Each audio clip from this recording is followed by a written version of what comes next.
Welcome and good afternoon. My name is Charlie Jack. I'm a partner at strategic communications firm Hudson Sandler, headquartered in London with strong experience and a team here in Tashkent. But more importantly, I'm delighted to be joined by Oliver Hughes, Head of International Business at TBC Bank Group, one of the most experienced fintech leaders in the industry and probably emerging markets globally. I think both Oliver and I would like to thank our hosts, Ministry of Industry, Investment and Trade, for laying on what has been a fantastic forum. So our thanks to them. But firstly, to Oliver, the man of the moment. Winding the clock back and how he came to be the man he is, started life really as head of Visa International in Russia, where he went on to become head of its business. But it was at Tinkoff, where he was chief executive from 2007 to 2022, where he built one of the largest and most profitable independent digital banks, serving more than 22 million customers, all of which was without a single branch. He took the business through to listing on the London Stock Exchange and through multiple economic cycles. So a very, very impressive career at a very early stage of the evolution of fintech. So he brings not only deep experience, but a particular perspective on building financial platforms in emerging markets, where technology, regulation, consumer behavior are all changing very quickly, and at the same time. So highly dynamic environments he's operated in, and I think fair to say, without understatement, a proper trailblazer. So to TBC.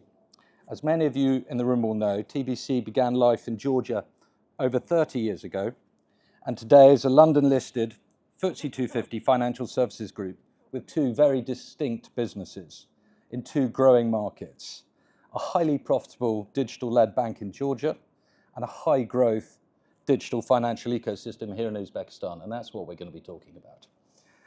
Spotted the Uzbek market early, I think is fair to say, one of TBC's great strengths, one of the first international investors into the country back in 2017. Formally entering the market in 2019 by acquiring a stake in PayMe, and it launched its fully licensed mobile-only bank the following year. And that timing matters because, as we all know, that was the period in Uzbekistan's evolution when reform really started to happen at pace and scale.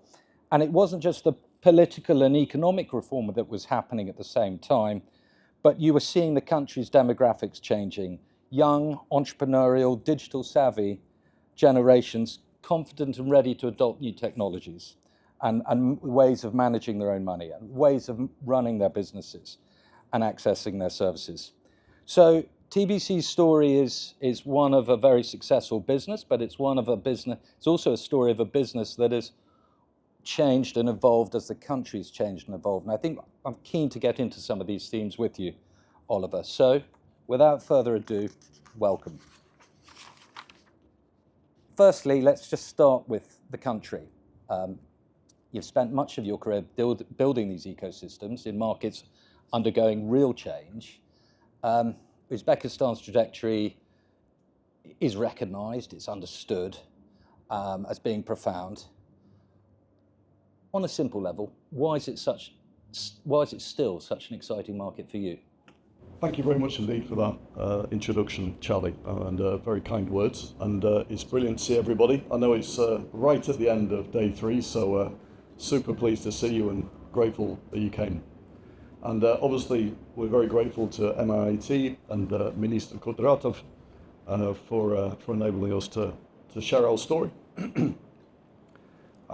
I'm not sure if I deserve even a quarter of what has just been dished up for me in the introduction, because as we all know, it's about people, it's about teams, it's about the amazing teams that I've had the good fortune to work with, and not least of all in TBC in Uzbekistan and TBC Group in general, but thank you.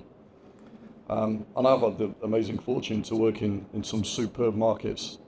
So that's a good segue into Uzbekistan.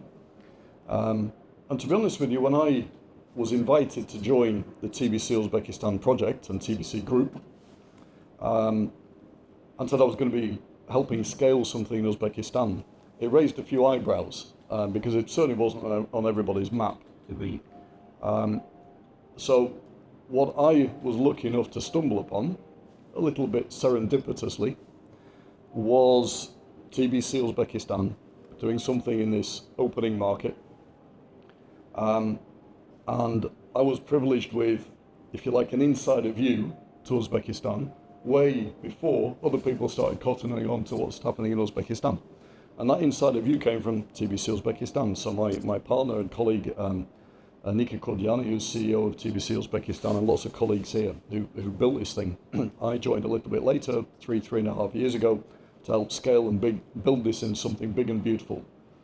So what are my colleagues in the first original team cottoned onto in Uzbekistan? Firstly, it was basically closed, relatively closed, isolated. So almost like a walled garden until 2016, 2017, when things started changing and opening up, and this reform path was embarked on, and that is, as we see, is producing the most amazing results. So GDP growth from a low base initially has been 7% plus over the last 5 years consistently. We heard in the last couple of days from the president, I believe, that it's going to be 7.7% this year, which seems speeding up, which is just incredible. And already we don't get the low base effect. It's already bigger. It's not a huge economy yet, but it's certainly heading in that direction very quickly. So there's a growth opportunity, which doesn't happen in very many places for very long so consistently. Yeah, but I think everybody understands that in this room, and obviously it's talked about extensively. What I really liked about the Uzbekistan investment case was the socio-demographics. So you mentioned this, Charlie, but basically you get this generational effect, which maybe not everybody quite understands, is supremely important for a digital business. So the headline numbers are 37, 38 million people in the country, so it's a big market. Around 700,000-800,000 babies born each year, so this organic growth, as it were, very strongly. So I think it's 50 million people in the next 15 years. I can't remember, I may have made that up, but heading towards 50 million quite quickly. Shoroff, our CFO, just raised his eyebrows at me, so I probably got that one mangled. But anyway, 50 million soon. It's a big country. But that's not the important thing. The important thing is that 50% of the population are below the age of 30, and the population is getting younger every year, which is exactly the opposite of the place where I'm from, the UK, and many of the markets that I've been working in, which are growth markets, emerging markets, but still with the opposite socio-demographic dynamic. And why is this important? Because the younger the person, the more digital they are. Now it's not just about it used to be about being online, then it's about being mobile, now it's about being AI native, So if you look at the download rates, for example, in Uzbekistan, in the stores, you can see that it's Grok, it's ChatGPT, etc., etc. So along with many young people across the world, they're already in AI in ways that we in this room can't begin to imagine. But it's not just that they're in AI, they have a preponderance in the population. So they're driving the economy of this country, as opposed to being stuck at the bottom of some population pyramid, aging in other countries. So I mean that's just an amazing socio-demographic. In a digital business like ours in TBC Uzbekistan, this is super important because you get waves of adoption, and the younger the person in a cohort, the higher our penetration. So each cohort that comes into the economy, there's more and more TBC customers coming along with each cohort, which is absolutely fantastic. And that happens organically, naturally, without having to do paid marketing. And obviously the investment profile of the country is improving very quickly. The first IPO, which I'm sure has been talked about extensively over the last few days, that was done a few weeks ago, UZNIF. There's a pipeline of IPOs, capital's coming in through debt, and I've just seen over the last few days, meeting people around, that there's investment bankers from bulge bracket banks who weren't around a couple of years ago, yeah? They're No, normally they are. fairly quick to the party. Exactly, and it's fantastic. It's very good they're here. Obviously, we need them. So I don't want to say anything any bad about anybody, but it's just a sign of what's happening very, very quickly in front of our very eyes. And obviously M&A is picking up. There's also, we'll talk a little bit more about that later in terms of OLX and what TBC Group are doing here. So there's tons of stuff going on. The banking sector is moving very quickly, but it's still very underpenetrated. Yeah? So it's still an underserved market. So GDP is growing, but credit to GDP, so particularly retail lending to GDP, is still very low. So it's only 11%, of which 4%, and another 4% is MSME lending to GDP. So it's still tiny. There's still tons and tons of growth to go in a growing market with the right socio-demographics, the right, let's say, reform-minded and very strong-willed government who are pushing the reform agenda ahead, with an amazing payments landscape, which is very important to our business, and the list goes on. So it's a great place to be, as well as great people, amazing history, fantastic culture. I would argue some of the best food in the neighbourhood. I hope my Georgian colleagues didn't hear that. And going places, so it's a really good vibe. Very good. And actually I want to we'll come back to that theme about the sort of partnership with the younger generation and how they help evolve products and work in tandem with the company and the country and the expansion of these financial ecosystems. But before we do that, I think for the benefit of people here, Oliver, maybe just a quick scorecard in terms of where TBC sits in the market, progress you've made, just some headline stats in terms of giving a picture of the scale and position you've successfully carved out. Sure, yeah. So I mean, I won't go into too many of the details, but just the headlines. TBC Uzbekistan is now a big player. We have two main mobile apps. So we have PayMe, which Charlie referred to. That was the way we entered the market in the first place in 2019. So it's a pre-existing business, which we bought. When we bought it, it had around, I think, 800,000 registered users. Now, 7 years later, it's 16 million registered users and 4.5 approaching 5 million monthly active users. So a very big business, very profitable, fantastic app, which is very unusual in that it's peculiar to Uzbekistan. It's a particular Uzbekistan use case, which again makes the market very interesting. TBC Uz is the banking app, where we have 1.5 million monthly active users. And if you take the totality of TBC Uzbekistan Group, we have 23 million registered users. We have 6 million monthly active users, growing quickly, both profitable businesses, and obviously growing our profit as we go along as we tackle new revenue pools. We have quite a few different products, and I'm sure we'll be talking about the products later, so I won't go into details, but we're building our ecosystem out product by product to tackle different verticals and give as much consumer and small to medium-sized business choice in our app, so you can basically do everything in one of our two apps. We have big appetite, big ambition, lots of resource to do this, and one of the best teams in the market, if not the best team, I would argue. And so this is just the start of the journey. We're already a top 10 retail bank. We have around 5% market share, give or take, in retail lending and deposits. So on the one hand, that's not bad for 5 years' work. On the other hand, it's quite small, and there's tons of room to grow in a growing market. As my managing partner would say, Charlie, there's much to go for. I want to get back to this concept of building with the country, not just in the country, and how you build out the financial ecosystem that moves in step with consumers whose changing habits, as you pointed to, from online to mobile to AI, how their behavioural change is moving so quickly, how the customer and the products are changing in step with them. Yeah, so if we take a bit of a trip through history backwards, this is a market which has undergone amazing change. So I'm talking about financial services and banking, which is obviously what we're primarily interested in as a company. But the market in general is moving along, moving ahead at lightning speed, and you can see it. Literally every few months, something opening, new businesses being created. It's got amazing dynamism in the market. Well, let's understand where we came from, which is your question, yeah, in terms of direction of travel. So 5-6 years ago, there was 3, maybe 4 million mobile banking app users in the country.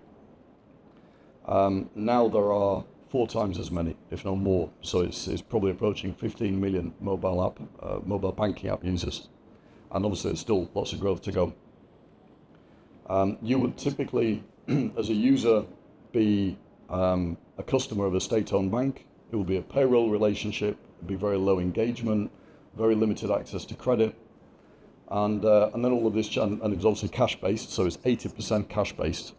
And then this was changed very quickly by disruptive, in a good way, models coming into the market. So for example, digital commerce, so we had OLX, the largest classifieds in Uzbekistan, Uzum, the largest marketplace in Uzbekistan. I think they've been talking today, our friend just saw.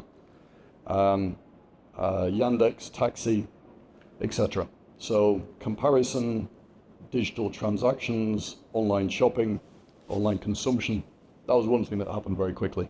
And obviously that was facilitated by the fact that it went from very low internet penetration to 85%, I think, internet penetration, maybe pushing 90% now, most of which was mobile. So it leapfrogged web and went to mobile. Digital payments, and this is something I've referred to already. So the way digital payments evolved in Uzbekistan is unusual because you have a cards rails on which API banking, or kind of Uzbek-style open banking, is built. And this enabled the appearance of apps, payment apps to come about, like PayMe, which is ours, Click, and a couple of others, but PayMe and Click are the biggest. And so people were able to move money around and make payments. And this happened very quickly, and basically digitize payments super quick in the country.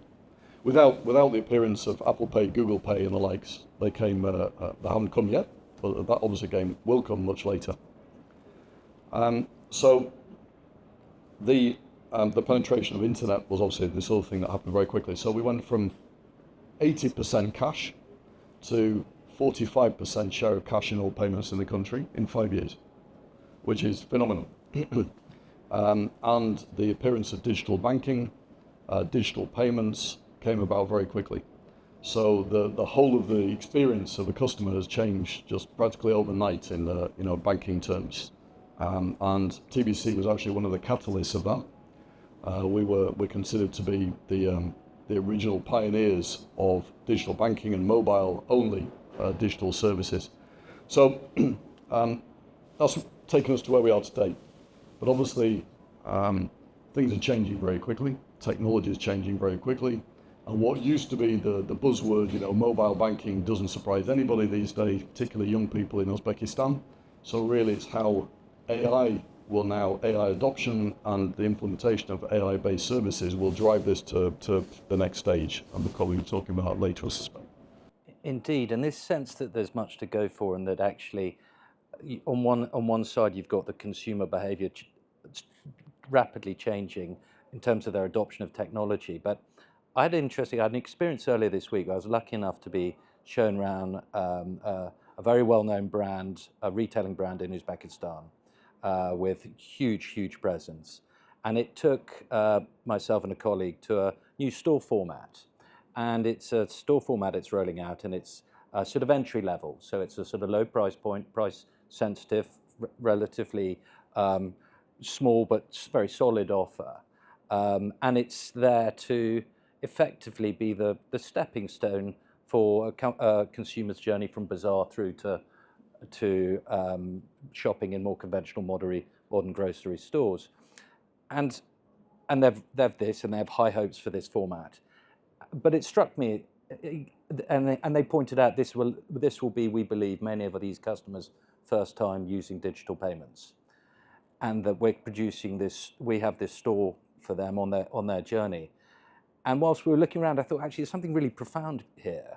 You've got a company, alongside a company like TBC, that is actually changing and creating products and services and platforms for a consumer that is on its own journey. So you have a country that's reforming, you have companies that are in step with consumers who are changing their behavior, and it's all intertwined and it's all going at the same stage. So you get this sort of multiplier effect from additional businesses driving a wave up. Yeah, absolutely. And you can see this. So lots of new businesses are being formed, lots of digital businesses are being formed, lots of existing companies are modernizing. So as you say, it gives this multiplication effect where, I don't want to overuse this word because we'll be talking about it a lot, the ecosystem, but the wider Uzbekistan ecosystem, the digital ecosystem, but including offline retail as well.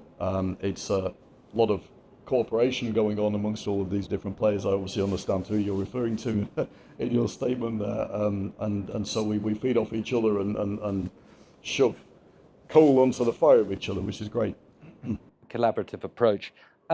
So the consumer change is profound and very clear to see, and what you're offering consumers and retail banking per se has been profound. Let's talk a little bit about what TBC is doing in the SME market and how you're evolving that sort of evolving pillar of your and fast growing pillar of your ecosystem. What does the service offer and what's the approach to that audience? Sure, so maybe it's worth taking a step back first. We started with consumer because going into a new market for the TBC Group, this is our first market outside of Georgia, but not the last. You can't bite off more than you can chew, do too much, because then you get defocused and executional issues. So we chose a three-pronged approach to entering the market through payments, B2C payments. We chose consumer loans, personal loans, or mikrozaim as they're called in Uzbekistan. And this was funded by retail deposits through two apps. So that was our entry point. We built up a big business. I mentioned some of the headline statistics, but basically we are the largest consumer finance player in Uzbekistan. And that's happened, as you understand, during a very short period of time. And we have lots of different products we've been building out. So vertical by vertical, we've been adding different products and expanding our offering. But in our roadmap, we were always going to move to the other side of a two-sided ecosystem, which is B2B, not just B2C. So I have a big B2C business, and I'm not sure we'll be talking about different products later, so maybe I'll save that without going through them all.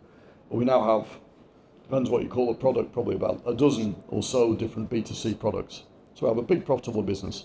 This focused approach enabled us to break even after 2 years and gave us profit, which we're then able to reinvest into other businesses that we're building.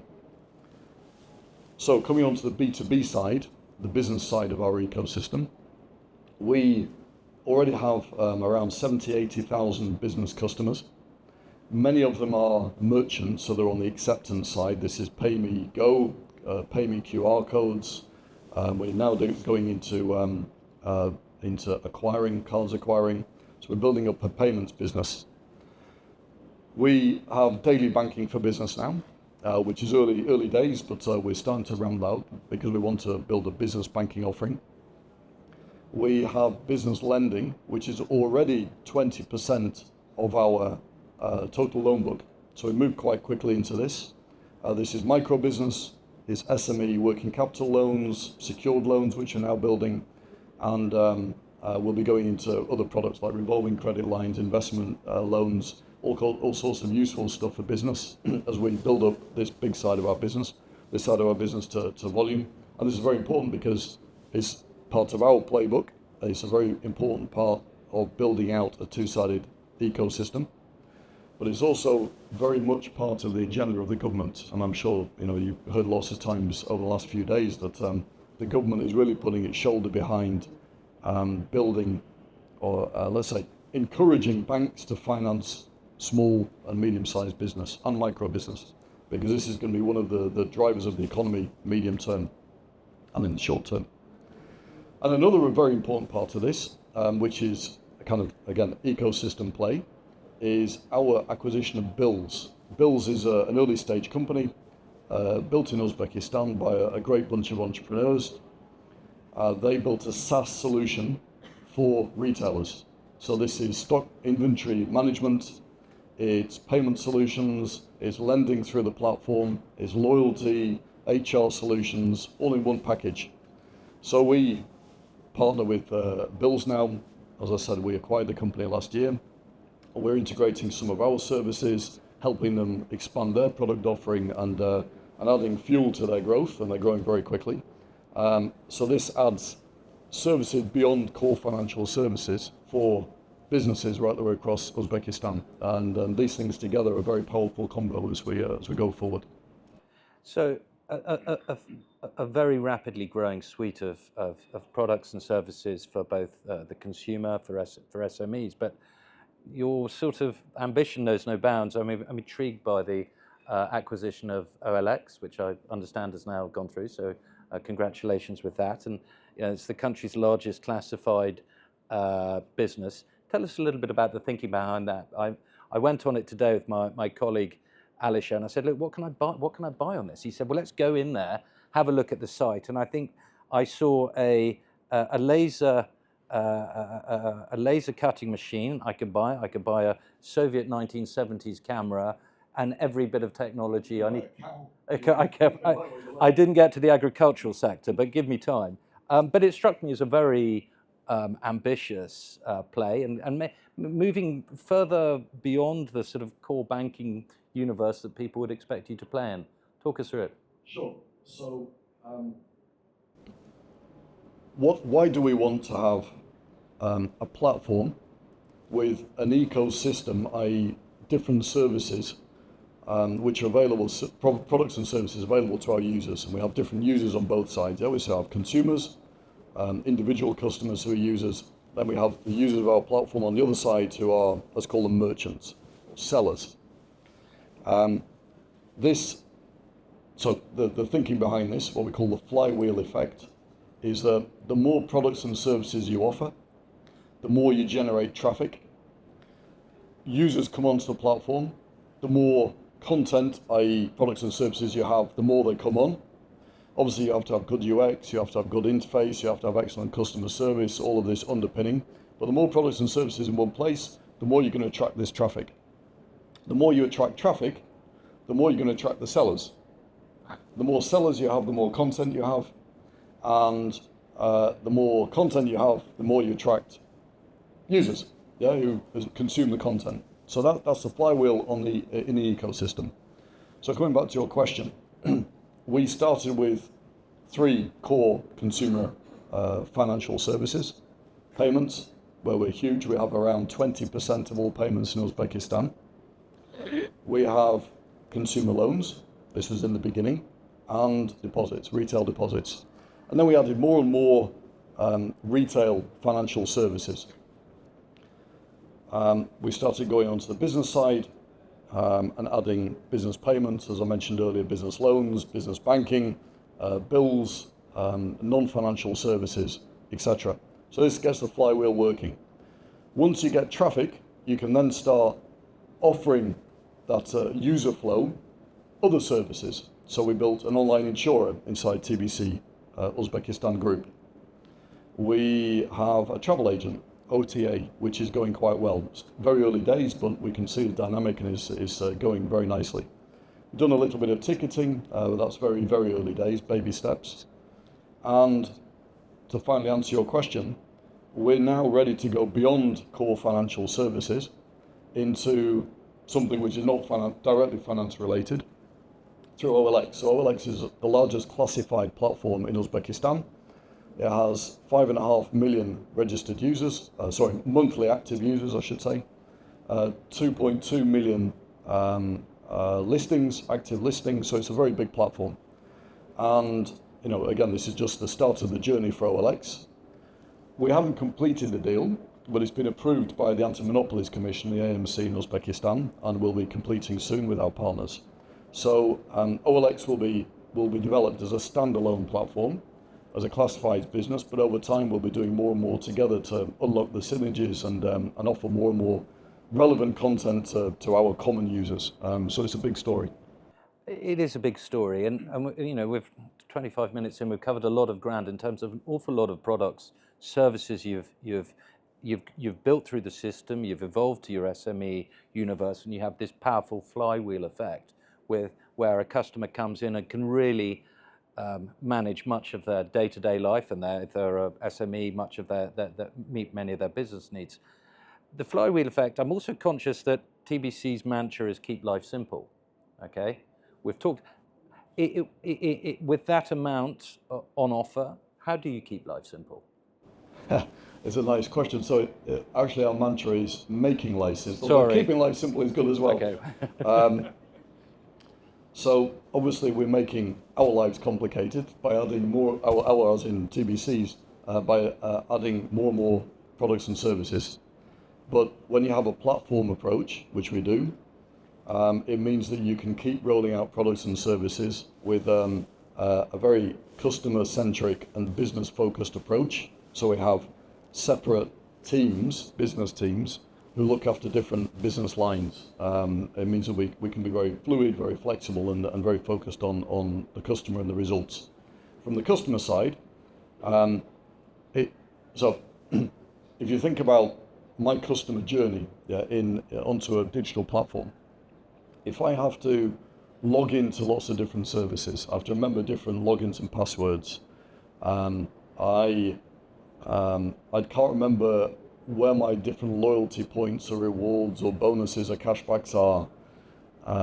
I can't remember which products are where, etc., etc. Then that's, on the contrary, making life complicated. So a successful platform, and this is a journey, obviously, we haven't cracked everything, but we're certainly heading in that direction very quickly, means that you have a single sign-on. So I can sign on once, then obviously do everything through face or finger ID. And that sign-on allows me to move seamlessly between different apps or different services in one place. Yeah, that's an ecosystem. The more I consume on a platform, the more benefit I derive. So if I have insurance from TBC, a loan from TBC, a credit card, a debit card, my business account, whatever, then the more I do with TBC, the more benefit I get. So it's not just 1 + 1 = 2, it's 1 + 1 = 2.5, and then 3, and etc. So that's part of it as well. And also making sure that I feel secure, so the trust level in our platform is a secure place where you can do your finance, because finance is obviously a very sensitive topic everywhere in the world these days, etc. So making life simple means the availability of all of these different aspects of digital finance and beyond digital finance on our platform. Very good. Now, we can't have a conversation in this day and age without AI. We've touched on it earlier. How's TBC using it? What's the customer experience? What are the touch points in which we as a customer would come across it, both from a sort of a consumer perspective, but also maybe from an SME angle? So AI is obviously much talked about, but it's interesting as to how many people actually encounter AI in their daily lives on a regular basis, other than doing a query in ChatGPT.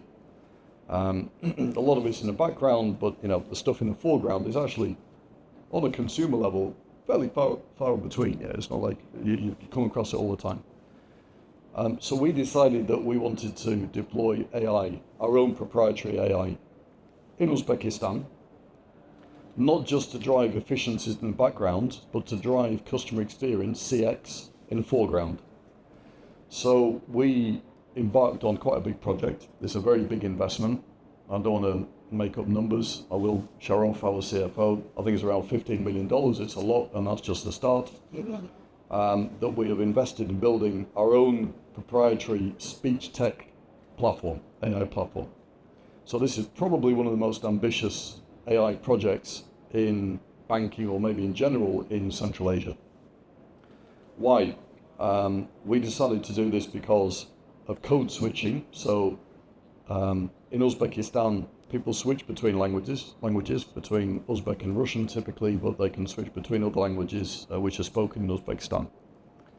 Uzbek is not a common language in AI interfaces, so it's been overlooked by a lot of the larger AI players. And we also wanted to control our own deployment, obviously, so the way in which we can use this. So we built the speech to text ASR, the LLMs, the language models, the synthesis, the synth. So we have Uzbek and Russian so far, and the text to speech. So we have these working models. They're already deployed. Payment reminders, which has been a huge efficiency gain in our case. We have sales bots in Telegram, which is the most popular messenger in Uzbekistan, as you probably already gathered. If you write somebody in WhatsApp in Uzbekistan, don't expect an answer. And that's giving us already much higher conversion in terms of sales through Telegram. But the biggest use case for us, and where we see the biggest not just efficiency uplift, but also impact for our users, is Lola. So Lola is our dialogue-based AI assistant in the app.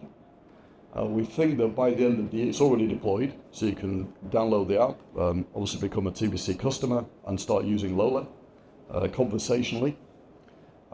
We think that by the end of the year, probably about 30% of all of our call center inquiries will be handled by Lola. So it's a big project. We're putting a lot of backbone into it. This could obviously be used on the MSME side, but we think that the experiential side of this is where we want to be pushing it, and we believe that this, we're coming back to the idea of digital adoption and AI native customers, the new generations coming through. This will be a big differentiator for us as we go forward. But deploying AI internally is not easy. It's not easy building it. Well, 2 points. Firstly, just to say, I'm conscious we've actually got we've got a video of TBC, which I should have played at the beginning. So my failing is a good reason not to leave, because it's very good, and actually it brings in an example of AI, which I think captures it. So there we go. The video's on its way. Uzbekistan is one of the fastest growing economies in the world. 6 years ago, we entered this market with a simple mission: to make people's lives easier and to empower them with best-in-class digital financial services. We have transformed banking for millions of consumers in Uzbekistan, how they spend, borrow, save, and protect their money. Our digital banking ecosystem includes TBC Bank, PayMe, TBC Nasiya, Bills, and TBC Insurance. We have scaled massively and profitably, a feat few companies globally can deliver. TBC Uzbekistan is now one of the fastest growing digital financial ecosystems in the world. Along the way, we have built true love marks. Now that we've captured a large share of the consumer segment, our next frontier is small and medium-sized enterprises, the engine of Uzbekistan's future economic growth. We are building a two-sided ecosystem connecting consumers and sellers and unlocking a massive new market. With TBC Business and Bills, we are digitizing operations and helping SMEs grow. Tens of thousands of sellers already rely on our tools, but we're just scratching the surface of the significant SME opportunity. With Bills, sellers gain real-time visibility into inventory, sales, and performance, with financial solutions embedded directly into their workflow. With TBC Business, sellers can open accounts, make payments, manage cash flow, and access credit, all digitally in minutes.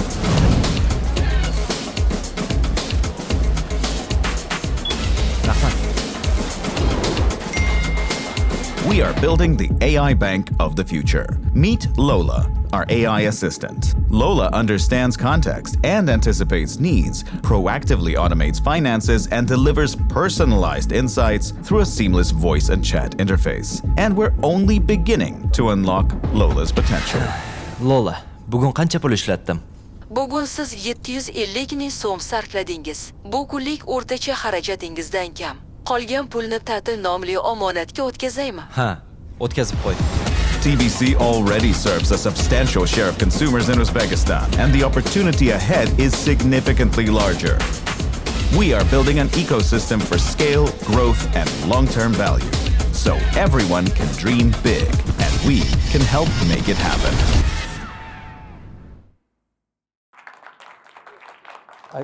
I think that displays far more eloquently than I could ever put into words what you've achieved on a country level. I'd now like to just move up a little bit to TBC at a group level.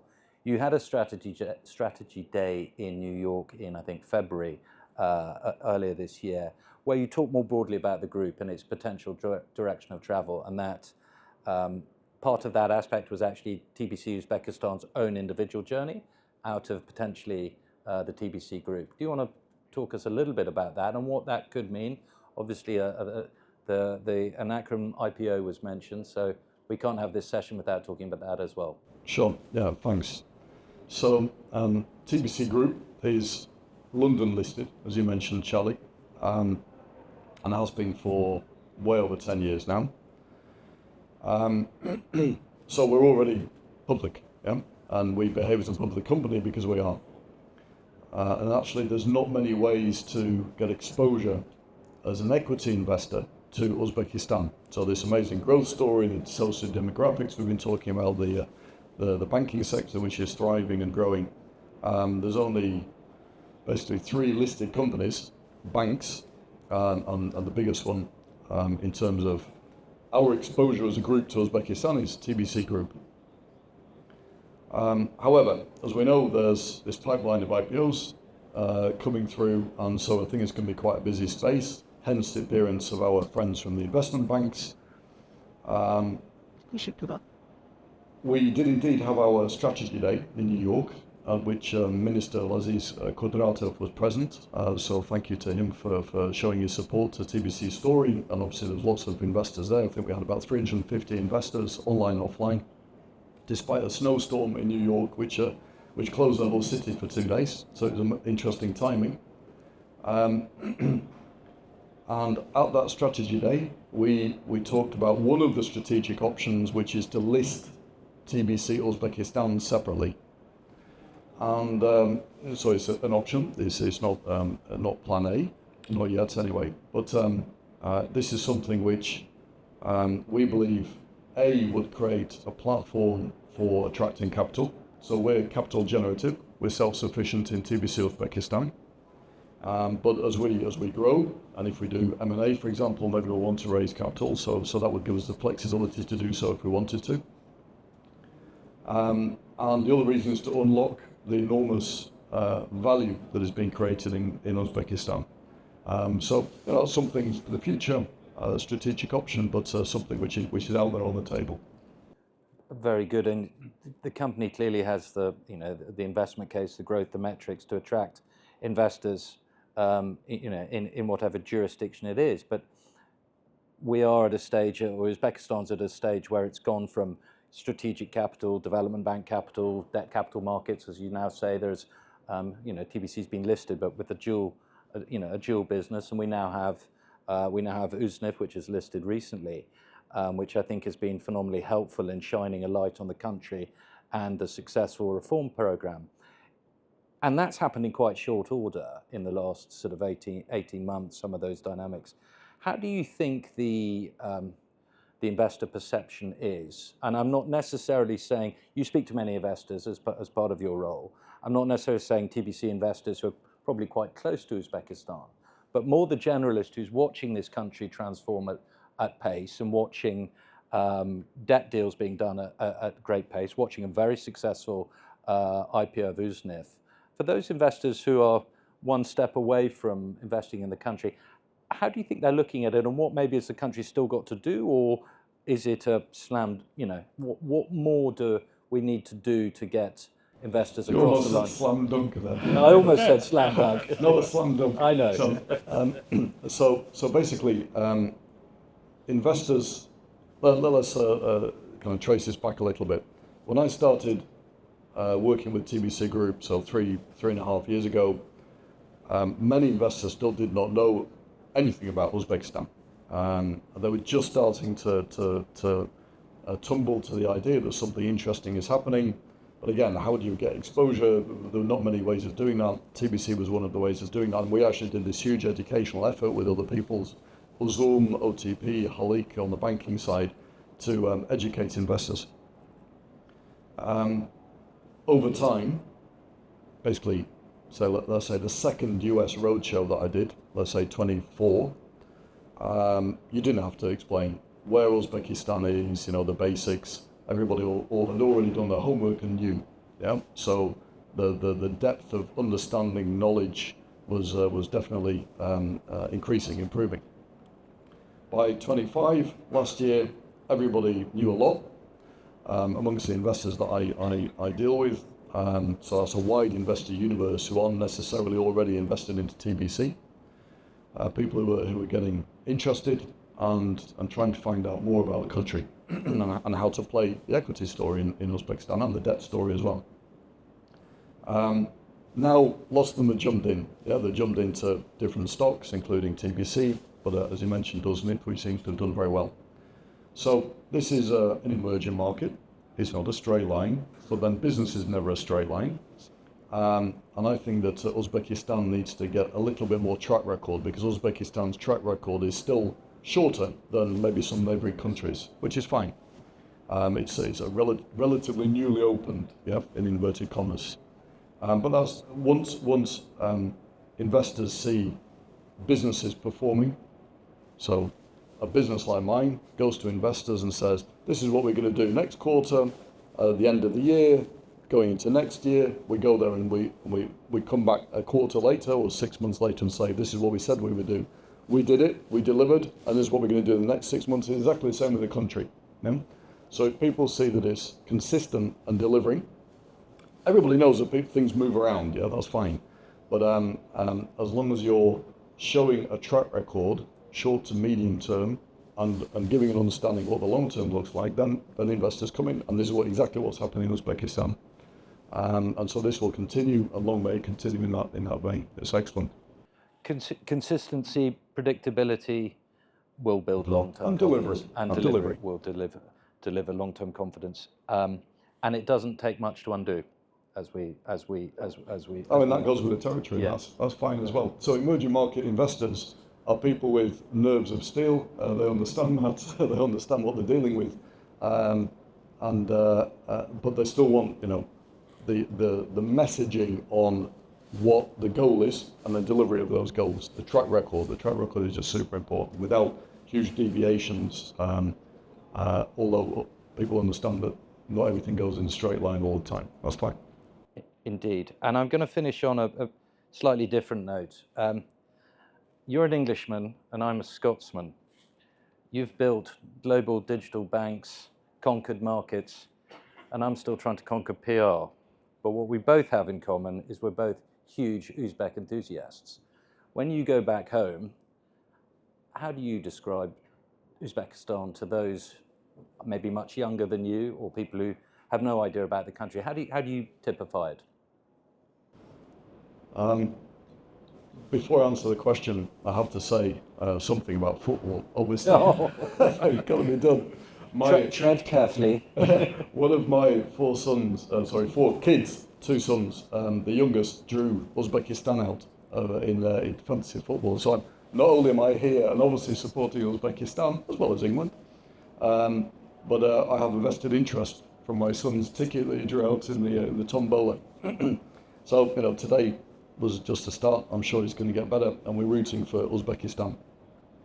But that kind of comes back to your question, which is that, Uzbekistan has a lot of energy.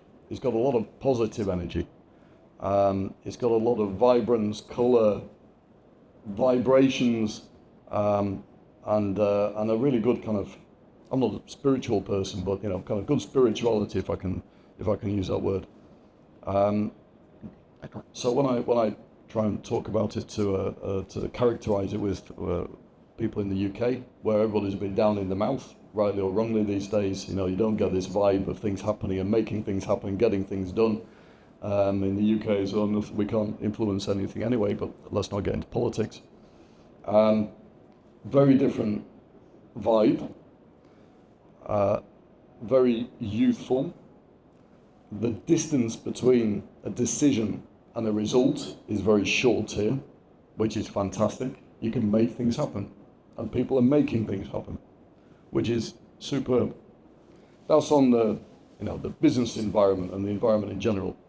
But then on the other side, and I think a lot of Brits know this already, it's got some of the best fruit and vegetables in the world. Fantastic food, an amazing foodie culture, amazing nature, amazing history. Obviously people know about the Silk Route in the UK, and lots of people have been to, well, quite a lot of people have been to Bukhara and Samarkand and Khiva, but there's lots of other amazing places. It's just a place where you can discover and discover and discover. Well, I support everything you've said there, and actually, I think from a comms perspective, and a PR perspective, which is my day job, is I think there is increasing attention and increasing recognition of the country. We've seen it here this week during TIFF with an ever-growing roster of international media wanting to report on the country and its progress. But I do also think the World Cup helps. Its progress and its performance is again another sign. So increasing awareness, increasing understanding. Oliver, thank you. I would like to maybe now open it up to the room for any questions for Oliver and TBC. Hi everyone, my name is Fozil Kambarov. I am from Banker Project. So my question is, so it's about TBC Bank, literally TBC Bank. TBC Bank has been one of the fastest growing financial institutions in Uzbekistan. Of course, I'm a regular user of PayMe, TBC Bank and OLX. It's impossible in Uzbekistan actually. But there's been some regulations by central bank. They are introducing tighter control on microloans and considering 25 or around 25 limits on banking's loan portfolios. And it seems like that the bank has already started adapting to these changes. Earlier this year, TBC Bank temporarily paused microloans to retail customers and these kind of changes for several weeks. And also, more recently, has been placing greater emphasis on lending to self-employment individuals and small businesses, SMEs. So my question is, do you believe these measures could slow innovation and competition in the market, or they are necessary, as central bank mentioned, step to prevent risk and ensure long-term financial stability? And also might help banking transformation to B2B services. Faisal, yeah, thank you for the question. It's a good gritty question, so I like it. So, as we said before, business doesn't go in a straight line sometimes, and that's fine. So you're talking to a banking group that is run by lots of people who've done lots of things in emerging markets, some established markets. And every so often in these markets, you go through, let's say, a more rapid pace of regulatory change. Yeah, that's fine. Markets go through these phases. And Uzbekistan is certainly going through that phase at the moment. I'm talking about banking regulation, yeah, and consumer regulation, fraud, anti-fraud regulation, info security, payments, you name it. There's lots of regulation coming through in Uzbekistan at the moment. And most of this is driven by the central bank, obviously. So over the last 18 months or so, we've gone through this period of very rapid regulatory change. And we've gone from a pretty well-regulated market before, let's say back in 2024, to now a super regulated market. And that's fine. So these things come and go in phases. You take the long view. I've been through lots of different regulatory situations in my career, in lots of different markets. So obviously this poses certain challenges to business sometimes, yeah. But good businesses adapt. They adjust, and that's exactly what we're doing. So your question is a good one. We slowed down consumer lending, microloans, as they're called in Uzbekistan, which is basically personal loans in other markets. We speeded up the launch of what we're going to do anyway, which are MSME loans, so microloans, basically cash loans for business. And we now have a very large portfolio of these loans for micro business in Uzbekistan, which is very important. We have working capital loans and lots of other services coming through the pipeline now in terms of business lending, which is one of the government's priorities. So the reason why the central bank was doing this, there's anti-inflationary measures, which is part of it, and the other part of it is to get the let's say, more technologically enabled consumer lending banks, there's a few, not just us, to move some of their focus from consumer to business lending, to make finance available to businesses as an important pillar of growth in the country. So we're doing our part. We're doing our part quite quickly. Will this hinder innovation? I don't think so, because, as I say, good players adapt. We're innovating in all sorts of different ways, on the business lending side, on the consumer lending side, in payments, in cards, in insurance, you name it. That's what we do. We innovate. We come up with solutions. We take out pain points for customers. We think of new ways of delivering maybe old products or new products. So tons of stuff going on. So I don't think that will hinder innovation. But it does mean that there is a lot of adjustment to do in quite a short period of time for the system. But that's okay. These things come along and you deal with them. But thanks for the question. It's a good one. Thank you for being our customer. Yes, gentlemen. All right. Bekir Bekirchilov, Investment Banking Director, Alkis. We are the broker of TBC Uzbekistan and TBC Capital. So my question is regarding the rumored TBC Uzbekistan's IPO. So considering the success of Uznif IPO, are you considering just one venue internationally, or are you also going to do the IPO in Uzbekistan for the rumored TBC Uzbekistan's IPO? Thank you. Sure. Thanks for the question, and thanks for partnership. So it's not a rumour. We said that one of the strategic options that is being considered, and certainly not in the near future, this is a couple of years or several years out, before we even start thinking about anything. One of the strategic options that was announced by our group CEO in New York in February was the possibility of doing an IPO of TBC Uzbekistan. So that's all I can say. There is nothing else apart from that potential idea. Hey. When there is, we'll tell you. You'll be the first to know, or the second. Ladies and gentlemen, do we have any final questions? There we go. Ben, I think that. Two questions. One, in digital services like Netflix and what have you, they tend to be global. But in fintech, it's much more fragmented. And, you're sitting here in Central Asia, in Uzbekistan, great market, big population. But, the logic of business would be to do a pan-regional. But that's not possible. What's the limiting factor there? Is it the fact you have a central bank in each country, regulations are different? And the second thing is, you mentioned you're doing ticketing, this lifestyle stuff. We talked to Freedom Holding in Kazakhstan, similar sort of business. They're going much further down that road. And the idea is to go from banking services to providing all the services in your life. So booking a hotel, taxi, hotel, shopping, whatever. You've mentioned the same, but again, each of the fintechs has a different view on this. And isn't that the way to go in the long run, is to do become this part of your life, dealing with your whole life? Thank you. Sure, yeah. Excellent questions. So let's talk about the let's say the multi-region or multi-market banking approach first. So there are very few in the history of mankind. There have been very few successful multinational banks, and even the guys that people thought were successful multinational banks have actually really seriously scaled back over the last few years. So we think of Citi Group, Citibank. They've shut loads of geographies down.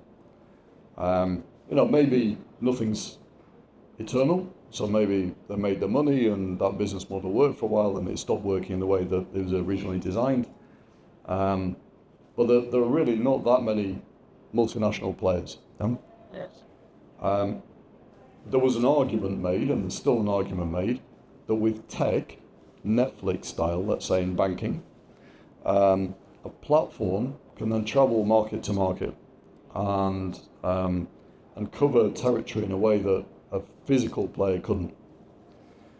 But the problem wasn't building branches, in my view, yeah? So anybody can go build branches, it's not difficult. It costs a bit of money, but that's not where the big OPEX and CAPEX is at all. So building branches or building physical infrastructure in different markets is not an issue.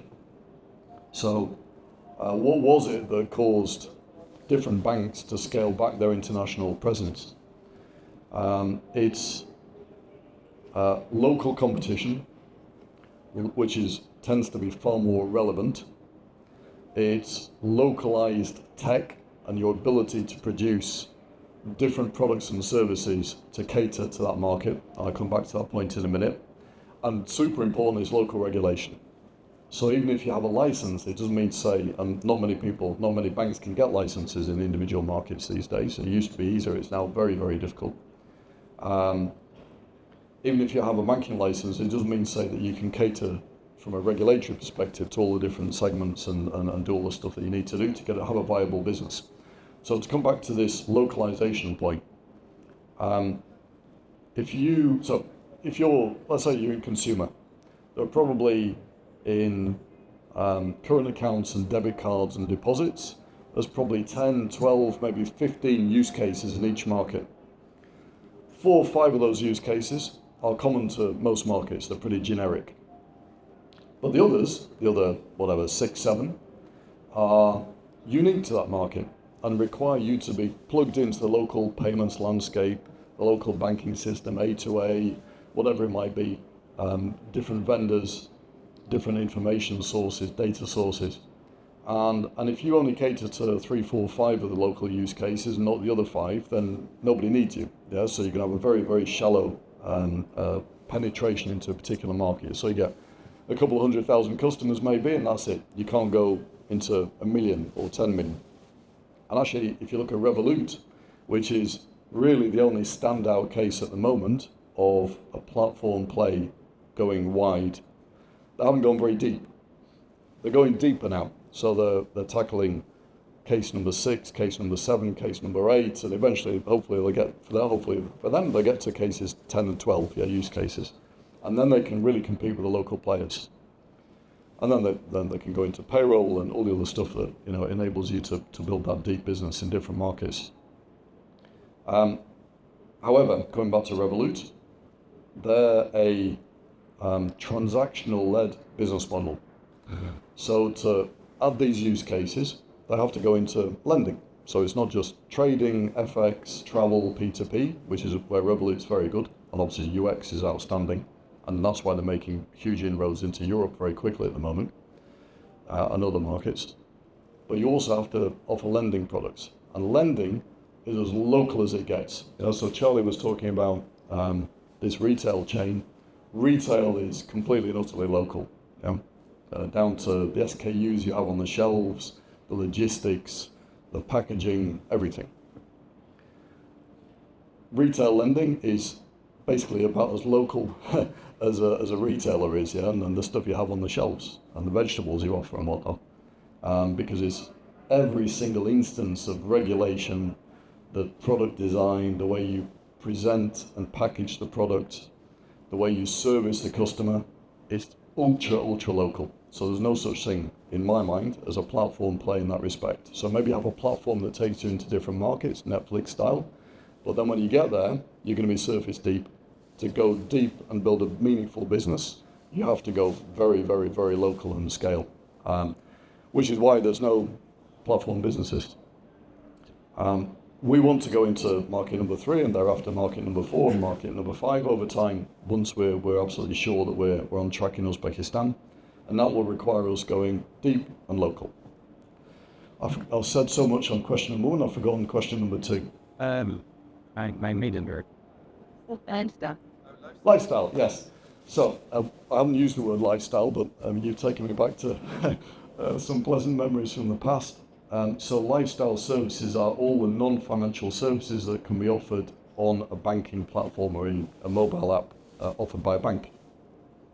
And I think every, let's say, fintech or digital banking player makes their choices. Some have gone a lot further away from core financial services, for example, Kaspi, which has built an amazing marketplace, biggest marketplace player in e-commerce player in Uzbekistan, and they plugged financial services into that fantastically, and they're trying to do the same in Turkey now. Tinkoff, for example, in Russia where I used to work, we didn't go so far away from core financial services, but we did a lot in lifestyle, and we plugged in third-party services, for example, taxi, restaurant booking, a little bit of e-commerce, content into the mobile app, but that was third party. So we were a marketplace and selling those services. Travel was hugely popular, and mobile services, for example, with an MVNO. So that was a different operating model or business model from Kaspi. In Uzbekistan, TBC is going down a different route again. So lots of different iterations. I'm not sure, to answer your question, I'm not sure you can satisfy all of the lifestyle needs of a customer in a mobile app, which is a core of banking or financial services mobile app. Because there are some things which can be offered in a mobile app from a financial services player, which work, and there are other things which work not quite so well. I'll explain the difference. So if you're a marketplace in e-commerce, so let's take Uzum, doing a fantastic job of building their marketplace in Uzbekistan. And they're plugging in their own financial services into the e-commerce marketplace. That's Uzum's way. It's somewhat similar to Kaspi, but different. And there they can sell groceries, for example, or products, electronic durables, clothing, whatever it might be, through their marketplace, backed up by financial service products, BNPL, payments, cards. And that works because you're going to the platform to buy something. Yeah, so it's an e-commerce platform. If you're going to a banking app, then you're looking for banking services, payments, transfers, loans, whatever it might be. There are some things which you will also naturally intuitively go to the app to do. For example, future services. So where you have to plan something, insurance, travel, buying a ticket, an event for the kids at the weekend, booking a doctor's appointment, dentist appointment, all that kind of stuff. That fits nicely in a banking app, in my experience. But other services which are more high frequency, which require a particular design of the app and a particular UX and a catalog, they don't fit so well in a banking app. So I wish Freedom Finance luck, but let's see. Thank you. Have we got any more questions? Gentleman in the middle row.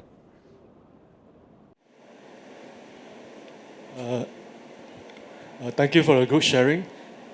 Jeffrey from Phillip Capital Group, Singapore. Just one question. Do you have any plans or roadmap to move into the personal investment and wealth management services? Thanks. Excellent question. And the answer is right now, no. But I think inevitably we're going to get there. And there are actually some very interesting retail investment apps which are appearing in Uzbekistan right now. My good friend Muzaffar, I'm not sure if he's here or not, but he's doing some amazing things in this area. So there are a couple of leading apps who are doing very well. And this has been given a bit of a boost recently by new regulation legislation which has enabled the purchase of equities, US equities, which basically supersede some of the capital controls that have prevented this in the past. So the market's changing. Retail investment starting to appear. There's some crypto as well, which is another driver of retail investing. Wealth management exists in some form or other, but I'm talking more about mass retail investing. So you can see this is becoming a theme in Uzbekistan. I personally have very good experience of moving into retail investing. So in my previous role, we had a huge retail investing business built off our mobile banking platform. But right now in TBC Uzbekistan's development path is too early for us. So we've got lots of stuff going on. Execution is everything. And we need to deliver on our track record to our investors before we start herring off after other very interesting opportunities. So we will get there, but not right now. I reckon it's another couple of years down the line, but we'll see. But certainly, as a space in Uzbekistan, is becoming quite important. Or it could be fairly soon, let's put it that way. An ecosystem that knows some bounds, but For sure. but still Strategy is what you don't do, as we used to say. but much still to go for. Unless there are any more questions, I'm going to say, on behalf of everyone here, thank you, Oliver, for illuminating the session and sharing your time with us Thank today. you, Charlie. And, Thank you very much. Thank you very I much. know it's the last session, so thank you.